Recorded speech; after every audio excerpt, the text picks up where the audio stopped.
Hi, எனக்கு ஒருத்தவங்க வந்து பர்சனல் டிஎம் பண்ணி ஒரு ப்ராப்ளம் சொல்லி அதுக்கு வீடியோ கேட்டிருந்தாங்க. ஸோ அதுக்காக தான் சிஸ்டர், நான் ஒருத்தவங்கள்ட்ட வந்து நல்லா பேசி பழகிக்கிட்டு இருந்தேன். எங்களுக்குள்ள ஒரு சின்ன மிஸ் அண்டர்ஸ்டாண்டிங் ஆகி கிட்டத்தட்ட ஒரு 10 to 15 டேஸ் கிட்ட வந்து பேசலை. ஸோ இந்த 10 to 15 நாளில் அவங்க என்கிட்ட வந்து பேசுவாங்களா அப்படின்னு நான் எவ்வளோ வாட்டி நான் வெயிட் பண்ணேன். பட் அவங்க என்கிட்ட பேசவே இல்லை. அது ஒரு பெர்மனண்ட்டான டிஸ்டன்ஸ் மாதிரி இப்போ கிட்டத்தட்ட ஆகிடுச்சு. ஸோ இதுக்கு நான் என்ன பண்ணேன் அப்படின்னு சொல்லி என்கிட்ட கேட்டிருந்தாங்க. எல்லாத்துக்கும் மேலே இதுக்கு முன்னாடி இந்த மாதிரி சண்டை நடந்தப்போ நான் தான் போய் ஒவ்வொரு டைம் பேசியிருக்கேன். அவங்களாம் வந்து எனக்கு மெசேஜ் பண்ண மாட்டாங்க. ஃபார் எக்ஸாம்பிள், நானாக வந்து ஒரு சேட்டை ஸ்டார்ட் பண்ணாமல் அவங்களாம் என்கிட்ட பேச மாட்டாங்க.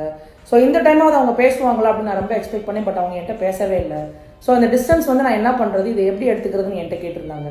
ஸோ அந்த மாதிரி யாராவது ப்ராப்ளம் ஃபேஸ் பண்ணுறீங்கன்னா அவங்களுக்கு தான் இந்த வீடியோ.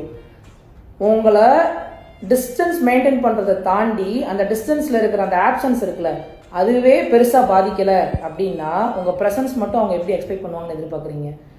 ஸோ அந்த மாதிரி ஆளுகளாம் வந்து எப்படின்னா, நீ எனக்கு இருந்தாலும் ஒன்று தான், நீ இல்லைனாலும் எனக்கு ஒன்று தான். ஸோ வந்து நீ எனக்கு வந்து நியூட்ரல், அதாவது ஜீரோ ஃபீலிங், எனக்கு வந்து எந்த கைண்ட் ஆஃப் ஃபீலிங்கே எனக்கு உன் விஷயத்தில் கிடையவே கிடையாது அப்படின்ற ஒரு ஆளை நீங்கள் ஏன் போய் தேடுறீங்க?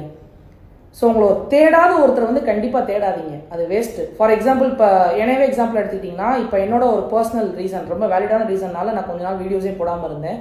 நிறைய பேர் மெசேஜ் பண்ணி, நீங்கள் ஏன் வீடியோஸ் போட மாட்டேங்கிறீங்க, பழைய மாதிரி பேசுங்க, உங்கள் வீடியோஸ்லாம் ஏன் இப்போ வரதில்லைன்னு கேட்டப்போ நான் அந்த இடத்துல ஒன்று புரிஞ்சுக்கிட்டேன். என்ன அப்படின்னா, எவ்வளோ பேர் வந்து நம்மக்கிட்ட வந்து இப்படி கேட்குறாங்க. ஸோ அந்த இடத்துல வந்து அவங்க நம்மளை வந்து மிஸ் பண்ணுறாங்க.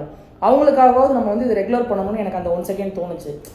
அதே 1 செகண்டு யாரெல்லாம் நம்மளை வந்து தேடாமல் இருக்காங்கன்னு நான் அந்த இடத்துல போய் தேடவே இல்லை. நம்மளை யார் தேடி வராங்களோ அதுதான் முக்கியம்.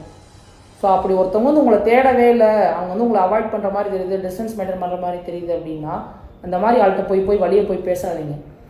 அண்ட் நீங்கள் பண்ணது தப்பு அப்படின்ற மாதிரி உங்களுக்கே தோணுதுன்னா போய் அப்பாலஜைஸ் பண்ணுங்கள்.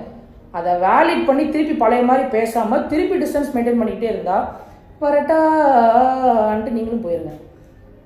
ஸோ நம்மளை யார் தேடுறாங்களோ, நம்மளை யார் வந்து எக்ஸ்பெக்ட் பண்ணுறாங்களோ, நம்ம லவ் அண்ட் கேருக்கு யார் இயங்குறாங்களோ அதுதான் நமக்கு தேவை.